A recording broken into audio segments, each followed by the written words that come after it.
Assalamualaikum warahmatullahi wabarakatuh. Halo guys, kembali channel saya. Di video kali ini akhirnya saya kedatangan sebuah motherboard dari AMD Indonesia, yaitu motherboard Asus ROG Crosshair Hero 8 Wi-Fi seri X570.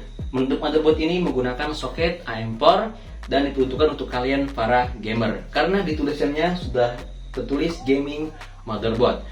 Ngomong-ngomong tentang gamer, pasti kita menginginkan performa yang tinggi.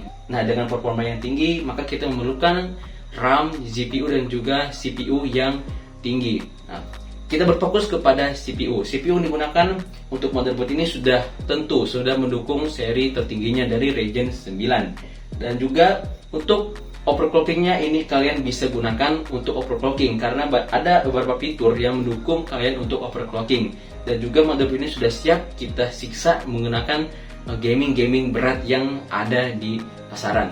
Oke, untuk harga dari motherboard ini dibanderol seharga 8 juta rupiah. Kalian bisa membelinya di toko e-commerce kesayangan kalian. Oke, sebelum masuk ke pembahasannya, untuk di video ini saya tidak membahas untuk menyalahkannya ya. Saya hanya membahas seputar fitur-fitur yang ada di dalam motherboardnya ini. Oke, sebelumnya bantu channel ini dengan mengklik like, subscribe, dan juga share. Oke, sekarang saya akan bahas ya sedikit mengenai dari fitur-fitur dan juga desainnya. Pertama-tama kita lihat dulu dari desain bentuknya. Untuk bentuknya itu pasti kalian ketika melihat ini akan memanjakan mata, karena untuk kelas motherboard high-end pasti rata-rata untuk VRM itu sudah ditutupi dengan heatsink seperti ini, dan ini fungsinya untuk mendinginkan VRM tersebut. Dan juga untuk ada tulisan di sini Hero, ini akan menyala RGB, dan juga ada logo Asusnya ini. Nah, bentuknya ini seperti ini, dan ini untuk bagian belakangnya. Untuk bagian percolokan, motherboard ini menggunakan 4 dan 8 pin power CPU. Kalian bisa menggunakan 8 pin saja, akan tetapi jangan menyolokkannya dengan 4 pin. Motherboard ini menggunakan soket AM4 yang support semua gen, akan tetapi sangat disayangkan apabila motherboard sangar seperti ini disandingkan dengan CPU seri G. Maka apabila kalian ingin menggunakan motherboard ini, kalian harus menggunakannya dengan PGA yang sangar juga, seperti RTX yang seri 360 dan seri yang di atasnya. Selanjutnya, 3 tempat untuk mencolokkan CPU fan di bagian atas. Selanjutnya, fitur yang menarik yaitu QR Code LED, berfungsi untuk mengetahui jika ada masalah terhadap motherboard seperti RAM, CPU, PGA, yang nantinya akan ada indikator lampu menyala, warna kuning untuk RAM, merah untuk CPU, putih untuk PGA, hijau dan kuning untuk masalah booting yang tidak terbaca. Dan juga sudah disediakan tombol power untuk menyalakan motherboard. Fitur ini memudahkan kita tanpa harus menggunakan obeng untuk menyalakan ketika tidak menggunakan casing.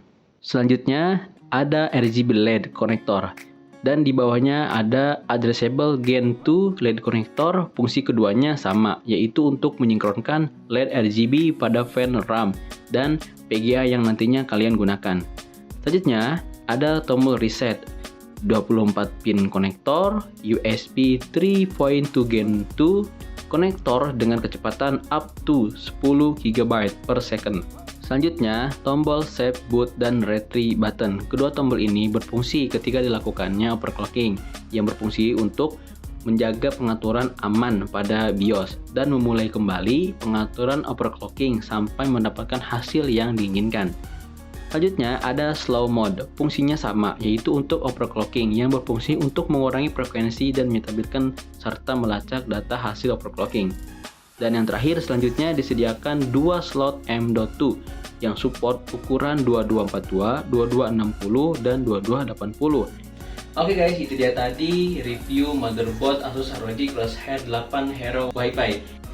Apabila ada yang kurang dalam penyampaian yang saya, silahkan kalian tambahkan di kolom komentar. Semoga informasi yang saya berikan kepada kalian mengenai motherboard ini bisa membantu bagi kalian yang ingin merakit PC kelas high-end yang menggunakan GPU tertinggi, prosesor tertinggi, dan juga RAM-nya full 4 ya, di sini 4 keping. Nah, itu dia. Oke, mungkin hanya sampai di sini. Saya ucapkan terima kasih buat kalian yang telah menonton sampai akhir. Wassalamualaikum warahmatullahi wabarakatuh.